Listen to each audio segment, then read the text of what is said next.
Welcome to programme views makers. मैं हूं आपके साथ शाइस्ता यूसुफ। नाजरीन, ऑपोजिशन जमातों ने एक बार फिर हुकूमत को टफ टाइम देने की ठान ली है। स्पीकर कौमी असम्बली असद कैसर और चेयरमैन सेनेट सादिक संजरानी के खिलाफ तहरीके अदम एतमाद लाने के लिए राब्ते शुरू हो गए हैं। ऑपोजिशन जमातों में इस हवाले से बातचीत जारी है कि पहले स्पीकर कौमी असम्बली और फिर चेयरमैन सेनेट के खिलाफ तहरीके अदम एतमाद लाई जाए।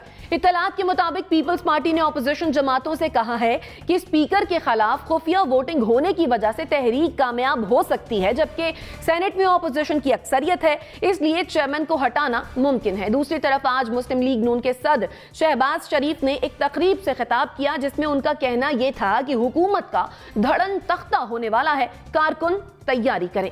सवाल यह है कि क्या इस बार ऑपोजिशन जमातें अपने मकसद में कामयाब हो पाएंगी?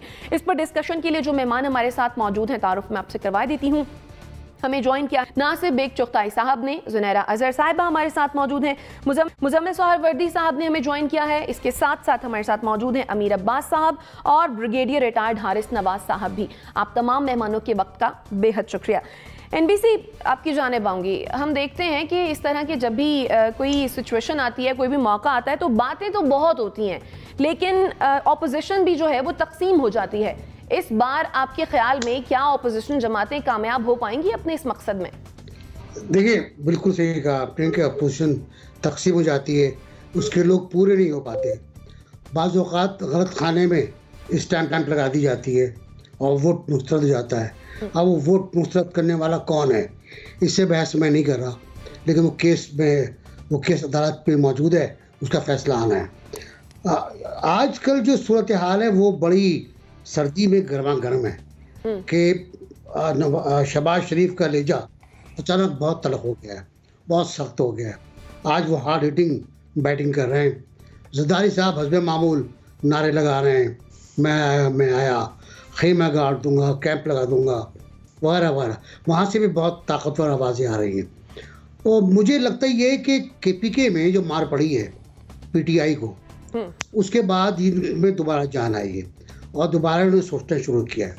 टू बी वेरी फ्रैंक, अगर आप दो बातें एक तरफ कर लेंगे, एक तो ये कि कौमी असम्बली में अगर अपोजिशन संजीदा हो और वाक़तन वो तहरीक तहम्मुल लाना चाहती हो स्पीकर के खिलाफ, तो वो ला सकती है और गालिबन वो कामयाब हो सकती है खुफिया रायशुमारी से। और जहाँ ताल्लुक सेनेट का है, अगर वहाँ मोहर गलत ना लग जाए, वहाँ स्टैम्प गलत ना हो जाए, तो अक्सरियत है अपोजिशन की वहाँ पर, और इसी बिना पर ये बार बार धमकी भी दे रहे हैं। लेकिन सवाल ये है कि ये खुद कितने संजीदा हैं। क्या ये संजीदा हैं इस हुकूमत को इतना डिस्टेबल करने के लिए कि ये इक़्तिदार छोड़ दे, या इसको अलग कर दिया जाए इक़्तिदार से, या ये अलग हो जाए असम्बली के ज़रिए? मेरा ख्याल है नहीं, मुझे लगता नहीं है। मुझे लगता है यूँ है कि ये चलने देंगे मामलात को, और ये पंजाब के, हज़ारा के, कराची, सिंध के, बलूचिस्तान के और दीगर इलाक़ों के जो बल्दियात वगैरह के इंतखाबात हैं, उनका भी इंतज़ार करेंगे और कमज़ोर करना चाहेंगे। ब्रिगेडियर साहब जानते हैं ट्रम्प को कि छोटे खंजर से हल्के हल्के ज़ख्म लगाते रहो ताकि खून रिश्ता रहे। गालिबन यही सूरत हाल है। तो शायद स्ट्रेटजी ये है कि ज़ख्म लगाते रहो और चलते रहो। ठीक है। मुजम्मिल सोहरवर्दी साहब, इस बार ऑपोजिशन जो सोच रही है, पर्टिकुलरली मुस्लिम लीग नून की अगर हम बात करें, तो क्या ये लंदन प्लान का हिस्सा है? नहीं, अभी तो मुझे कोई लंदन प्लान भी कोई काबिल अमल नज़र नहीं आता है। अभी देखें, नून लीग और पीपल्स पार्टी के दरमियान वाज़े फासले मौजूद हैं। ये दुरुस्त है कि उन्होंने पिछले दिनों कौमी असम्बली में एक दूसरे के साथ CBMs किए हैं और इकट्ठे मूव किया है कौमी असम्बली में, और उसमें 2 बिल्स में हुकूमत को शिकस्त भी दी है, फिर मुश्तरका इजलास जैसे हुआ। लेकिन फिर भी अभी इतनी कुर्बत नहीं है दोनों जमातों के दरमियान कि वो मिलकर कोई हुकूमत गिरा सकें। अभी उस हुकूमत गिराने के लिए जो अंडरस्टैंडिंग चाहिए वो PDM टूटने के बाद दोनों जमातों में मुझे अभी नज़र नहीं आती है, और फासले बरकरार हैं। आसिफ जरदारी साहब भी नून को चैलेंज करते हैं, और नून की तरफ से भी ऐसी बातें आती हैं जिनसे पीपल्स पार्टी को चैलेंज किया जाता है। तो इसलिए इसका फ़ायदा इमरान खान साहब को और उनके इक़्तिदार को ज़रूर है कि अपोजिशन आपस में तकसीम है। लेकिन क्या ये किसी अदम एतमाद के लिए वक्ती तौर पर इकट्ठे हो सकते हैं, ये नामुमकिन भी नहीं है लेकिन फौरी तौर पर मुमकिन भी नहीं है। अभी माहौल ऐसा नहीं है कि दोनों मिलकर कुछ कर सकें। जहाँ तक आपने शहबाज शरीफ की तकरीर की बात की, उन्होंने आगे जलसे वलसे करने हैं, अपना एक मार्च वार्च अनाउंस किया हुआ है, पीडीएम को रिवाइव करनी है। उन्होंने आज अपनी तकरीर में कहा भी कि अब हमारा पीडीएम का अगला इजलास हो रहा है, उसमें हम मज़ीद फ़ैसले करेंगे। तो मुझे अदम एतमाद फौरी आती तो नज़र नहीं आती है, क्योंकि उसके लिए नून लीग और पीपल्स पार्टी के दरमियान जो हम आहंगी होनी चाहिए वो अभी नहीं है।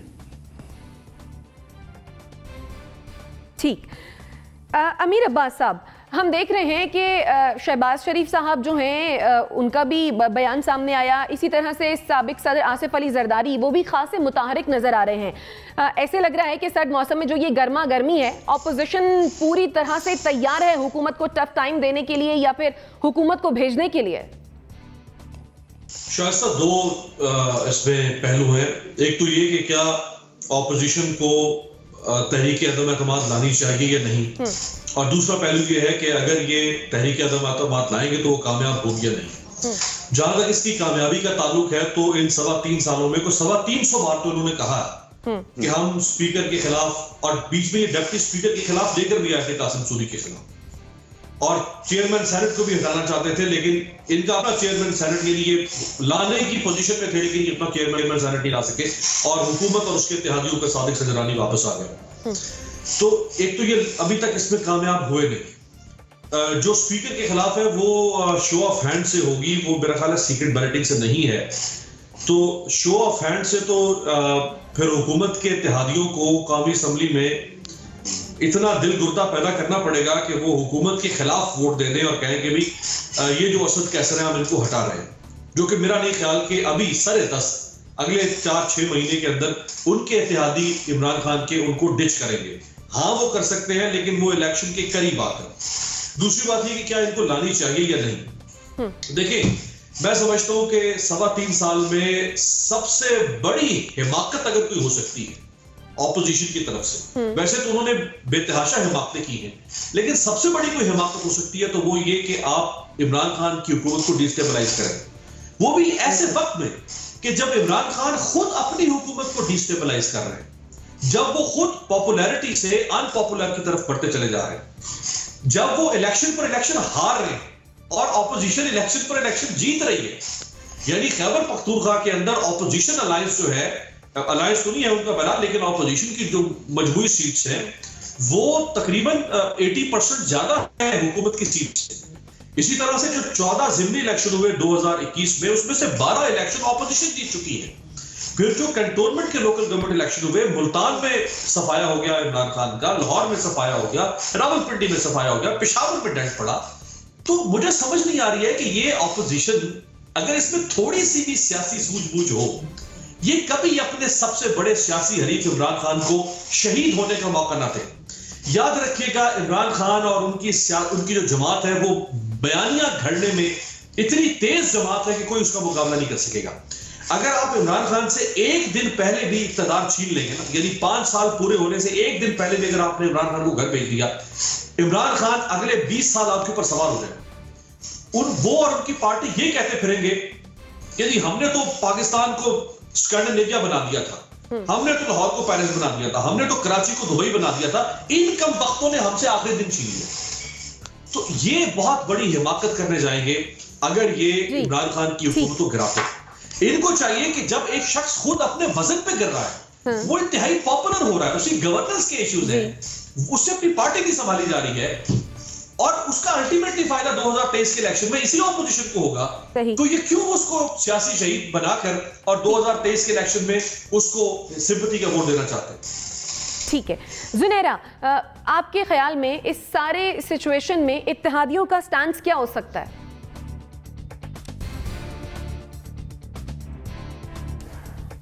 इत्तेहादी आप किसको कह रही हैं? पाकिस्तान तहरीक इंसाफ की जो हुकूमत है उसके साथ जो इत्तेहादी हैं, हुकूमत के जो एलाइज हैं, आप उसकी बात कर रही हैं। जी। देखें, कौमी धारे का जो मंत्रा है वो एक दफ़ा फिर एक्टिवेट हुआ है कि कौमी धारे में आए, मिल के चलें, नेशनल गवर्नमेंट, टेक्नोक्रेट की गवर्नमेंट, ये डिबेट इस वक्त चल रही है। मैंने कल भी कहा था, फरियाल तालपुर लंदन में बैठी हुई हैं, बातचीत हो रही है।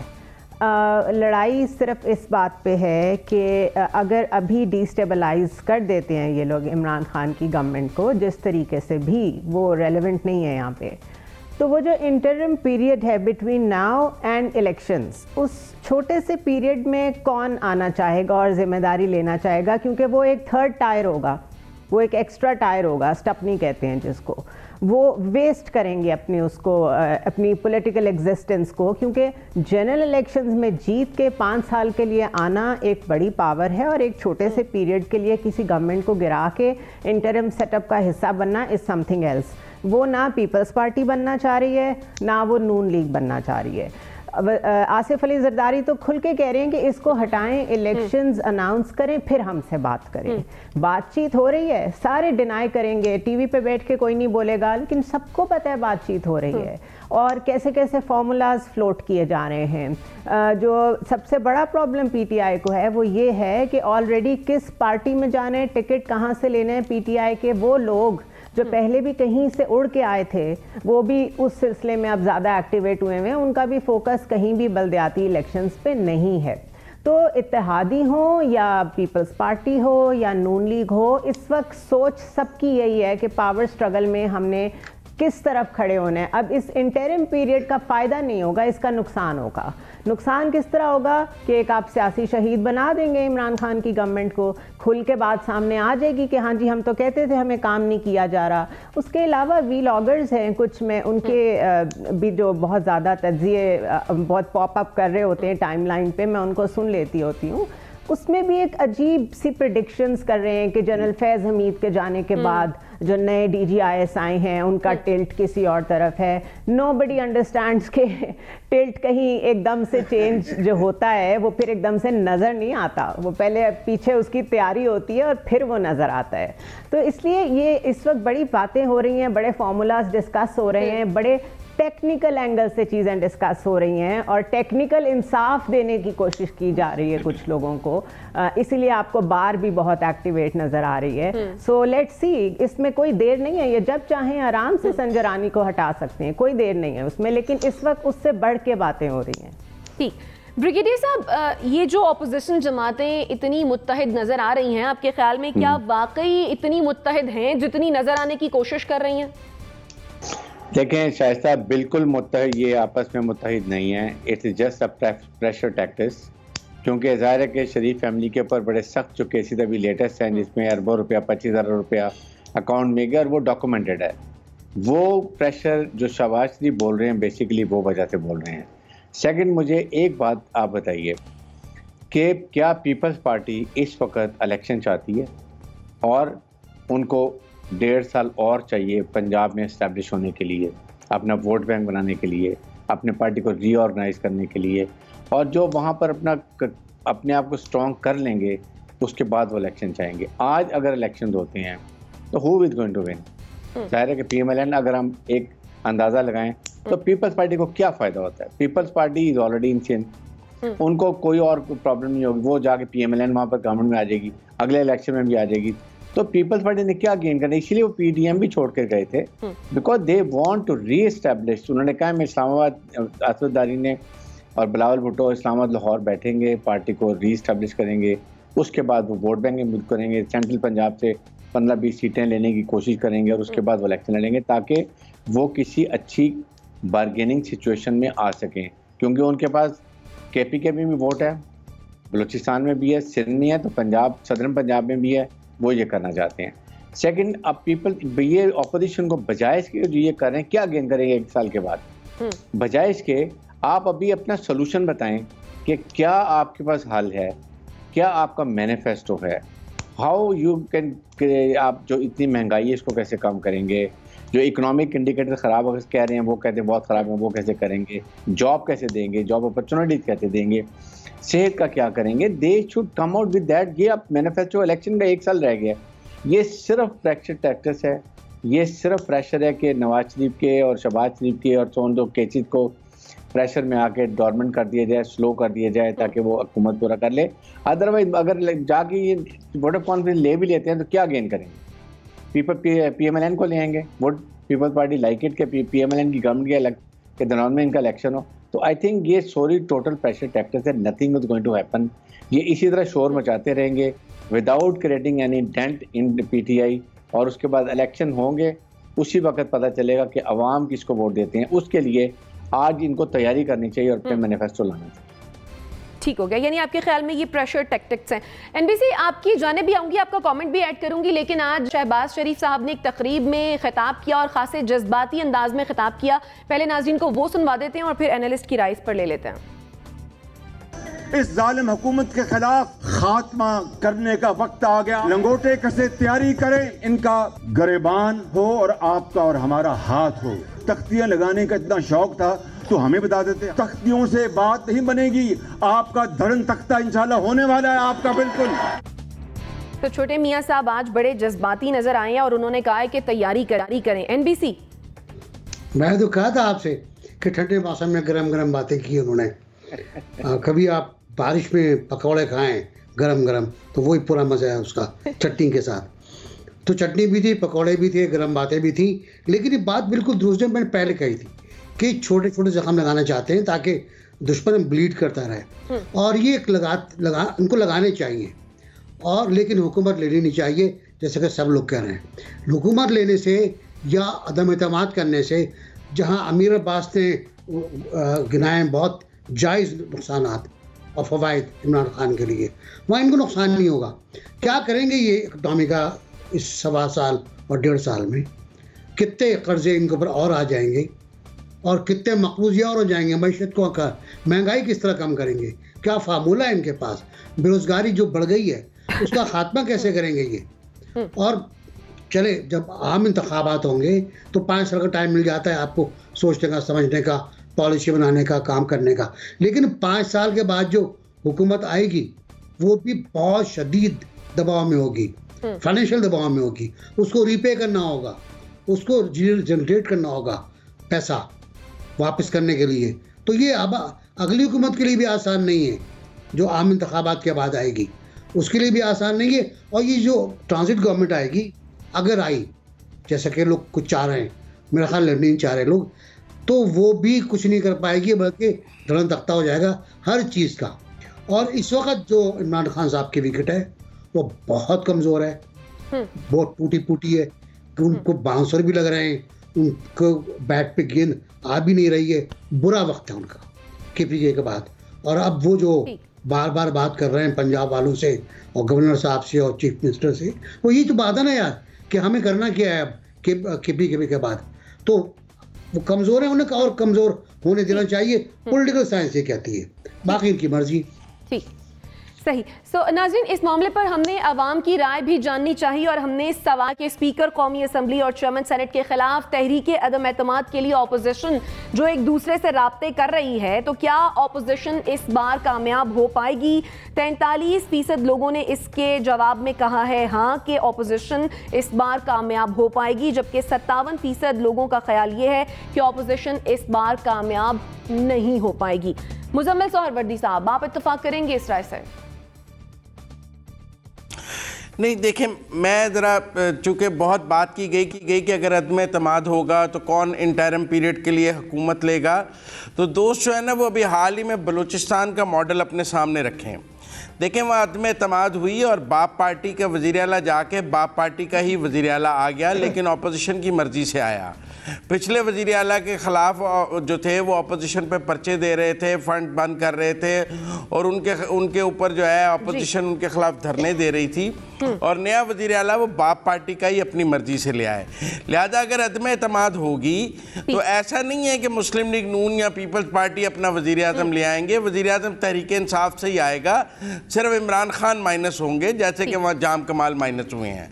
लिहाजा इस सिलसिले में जो बातचीत हो रही है वो सिर्फ इमरान खान को माइनस करने की बात है, बाकी पूरी तहरीक इंसाफ उसी तरह बिल्कुल खड़ी रहेगी जैसे कि बाप पार्टी खड़ी रही है और अपना वज़ीर आज़म ले आएंगे, और आगे 1.5 साल जैसे उन्होंने चलाना है चलाएंगे। दूसरा, जहाँ तक शहबाज शरीफ, ठीक है मुजम्मिल साहब, आप कुछ कहना रोक रहे हैं। मुजम्मिल साहब, आपका पॉइंट आ गया जी। Junaira,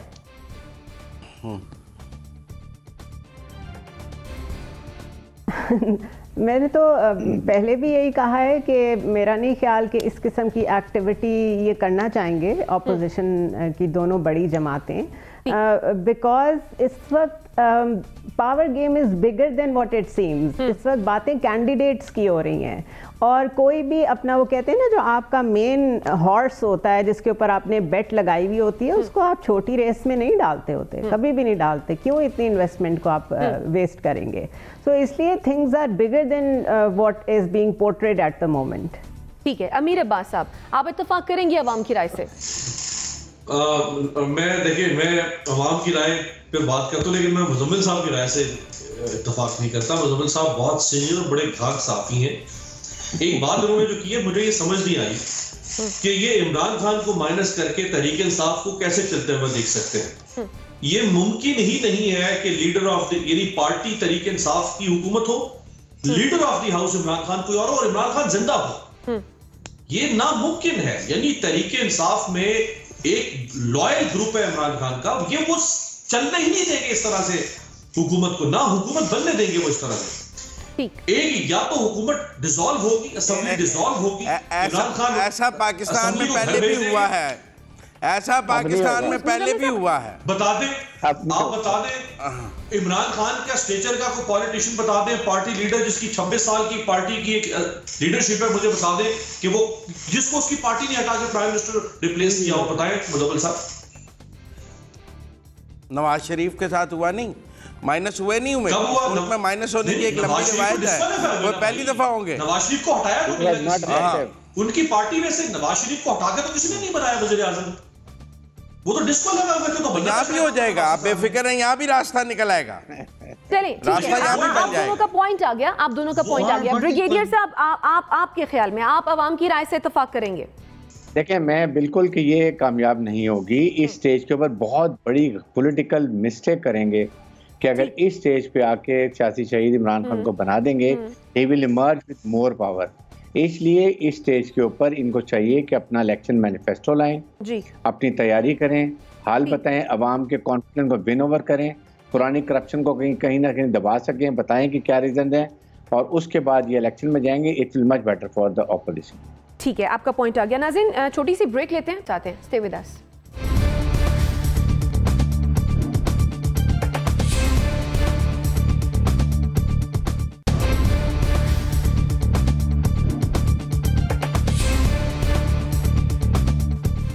welcome back after the break. Election commission of Pakistan ने तहरीक इंसाफ के सेनेटर फैसल वावदा की दोहरी शहरियत पर नाअहली से मुताल्लिक केस का फैसला महफूज कर लिया है।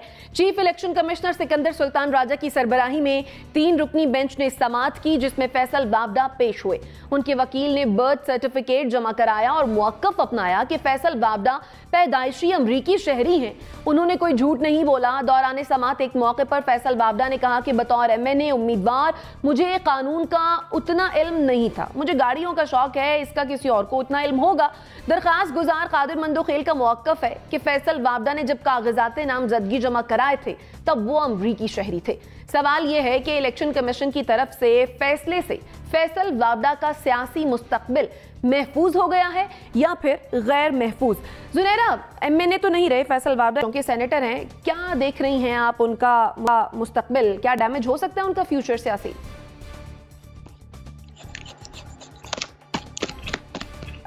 मेरे ख्याल है ये कुछ अननेसेसरी प्रोलॉन्ग भी कर गया है मसला और हाइप भी ले गया है। जब उन्होंने अपने कागजात दाखिल कराए थे उससे पहले वो अमेरिकन एम्बेसी को लिख चुके थे for the withdrawal of nationality.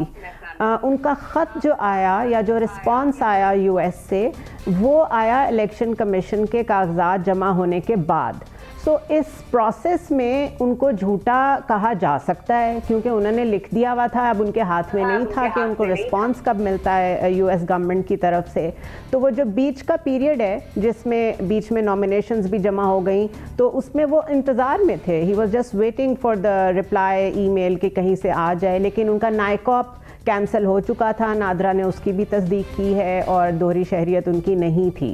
तो ये वो जो इंतखाबी ओहदेदारान की आपस की चपकलिश होती है, ये वो ज़्यादा है।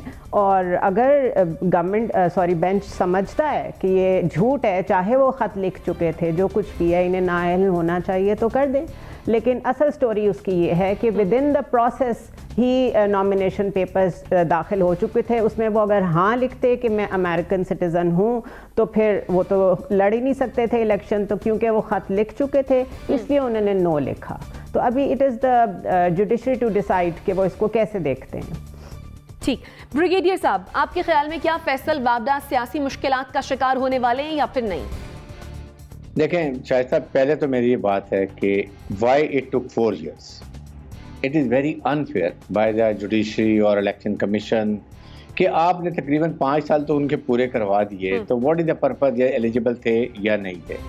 तो एक तो हमें ये सिस्टम देखना है कि क्या हमारा जुडिशल सिस्टम ठीक है, क्या हमने जुडिशल सिस्टम में कोई इम्प्रूवमेंट की है, सवाए कि आप एक नैब का जो अदारा है जो एक चलें एटलीस्ट वॉच डॉग है एंटी करप्शन के खिलाफ, आप उसको ही क्रिटिसाइज़ करते हैं बिकॉज दे फील कि एक पैरेलल सिस्टम चल रहा है। इसके अलावा मुझे बताइए कि जुडिशरी ने कौन से अपने रिफॉर्म्स किए हैं, नीचे लोअर कोर्ट से क्या किए हैं, एंड इट्स आई ओपनर कि 4 साल तक एक केस का फैसला नहीं हो सकता, और वो चाहे गलत थे या रॉन्ग थे, उन्होंने अपना तकरीबन टेन्योर पूरा कर लिया और आई एम श्योर कि वो उन्होंने फॉर्मेलिटी पूरी कर ली होंगी, इसलिए फैसला महफूज हुआ है कि वो ये करना चाहिए। और इसमें देखें, इसमें साथ ही साथ मैं आई स्ट्रांगली फील कि हमारी आला अदलिया को बहुत ही मोहतात तरीके से चेंजेस आनी चाहिए। जस्टिस डिलेड जस्टिस डिनाइड, तो हम क्यों नहीं चीज़ों को करते हैं? आप हर बात में तो अदलिया विजिट ऑफ गवर्नमेंट में एंटर होती हैं, सारी बातें कर दी जाती हैं, उनको क्रिटिसाइज भी किया जाता है। अपने इनवर्ड तो देखेंगे what are you doing. I honestly feel कि judiciary is the biggest hurdle in eliminating corruption and providing real speedy justice to the people of Pakistan. ये सुप्रीम कोर्ट के चीफ जस्टिस को इसके लिए ज़रूर करना चाहिए कि हम एक हमने नेशनल एक्शन प्लान बनाया, उसमें 20 पॉइंट थे, अदलिया का तक कोई एक बात भी की गई, सवाए आपने अपने जजेस को देख लें कि किस तरीके से सपोर्ट किया ईसा साहब को, कैसे उसके कानून बना दिए गए, कैसे सबको क्लियर कर दिया, आइंदा कोई उनकी तरफ देख नहीं सकता। तो ये सवाल जो है इनको किसने क्लियर करना है या इसको सॉर्ट आउट करना है। तो आई थिंक इस लिहाज से अभी भी रूल्स ऐसे फ्रेम होने चाहिए, और इमरान खान गवर्नमेंट भी फेल हो चुकी कि नेशनल एक्शन प्लान को कामयाब नहीं कर सकी बिकॉज ऑफ दिस क्राइसिस के हर रोज़ कोई ना कोई ऐसा इशू बन जाता है कि देयर एम्ब्रॉयड, उसको फंसा लिया जाता है, ये कर लिया जाता है। तो आई थिंक इस लिहाज से होपफुली, लेकिन अब मुझे लगता है कि फैसल वाला शायद अपने आप को बचाने में कामयाब हो जाए। ठीक है।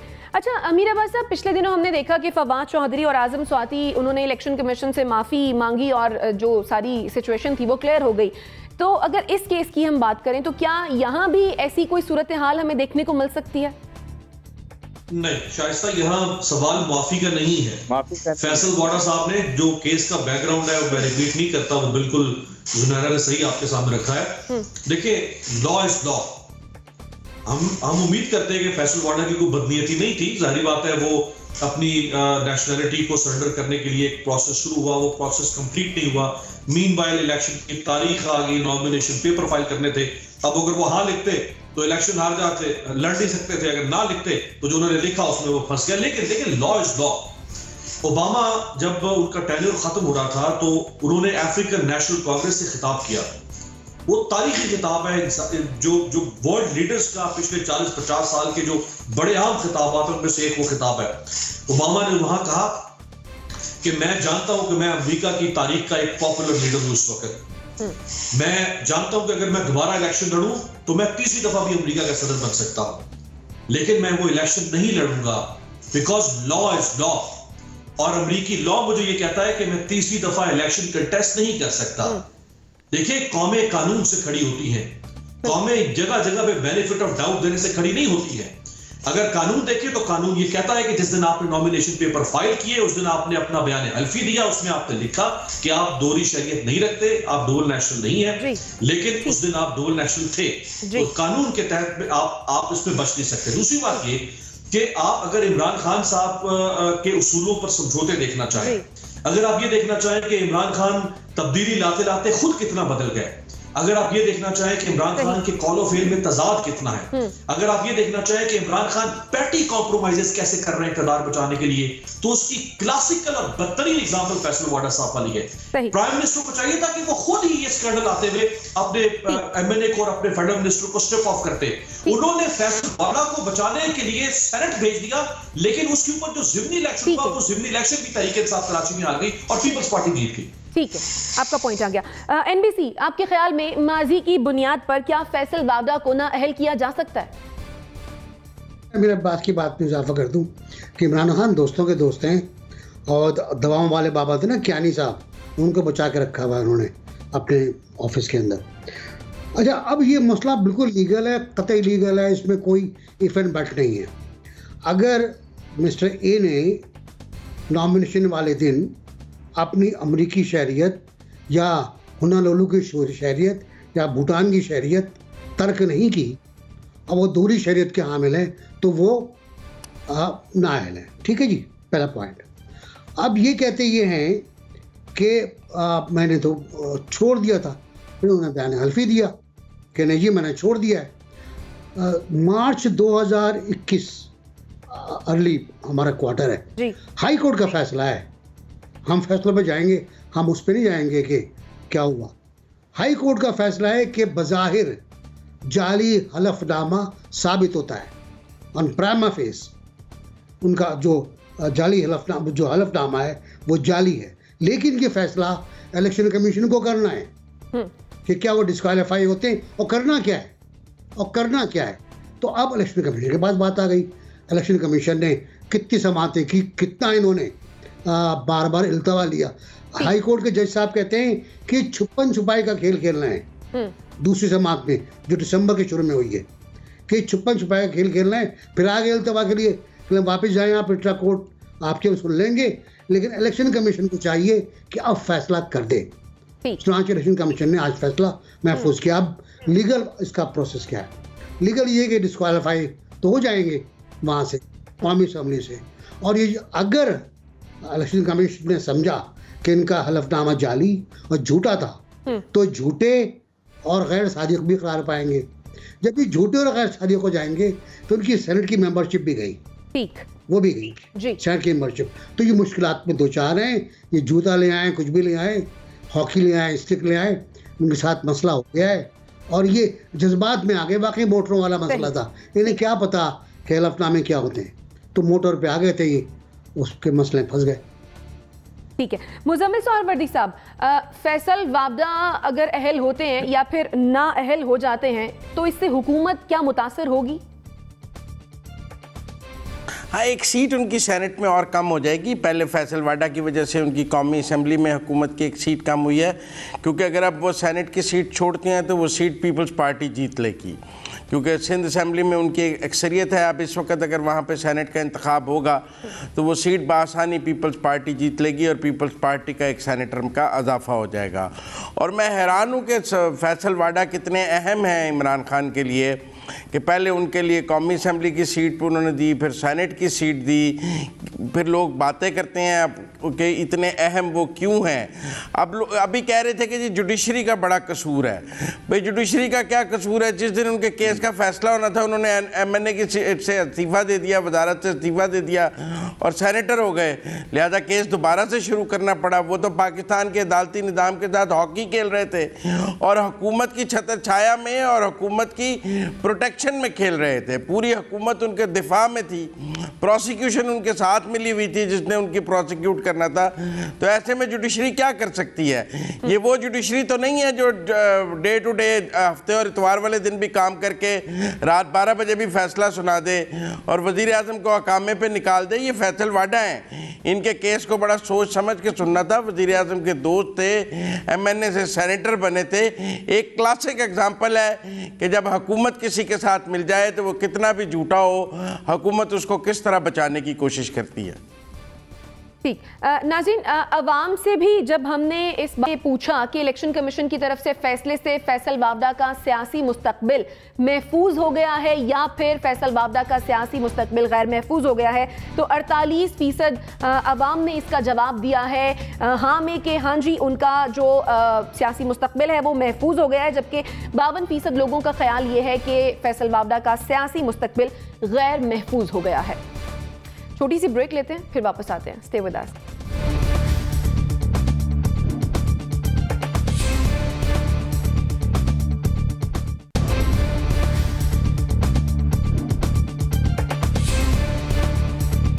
Welcome back after the break. Break पर जाने से पहले हम बात कर रहे थे फैसल बावडा के सियासी मुस्तकबिल के बारे में। अमीर अब्बास आप कुछ ऐड करना चाह रहे थे?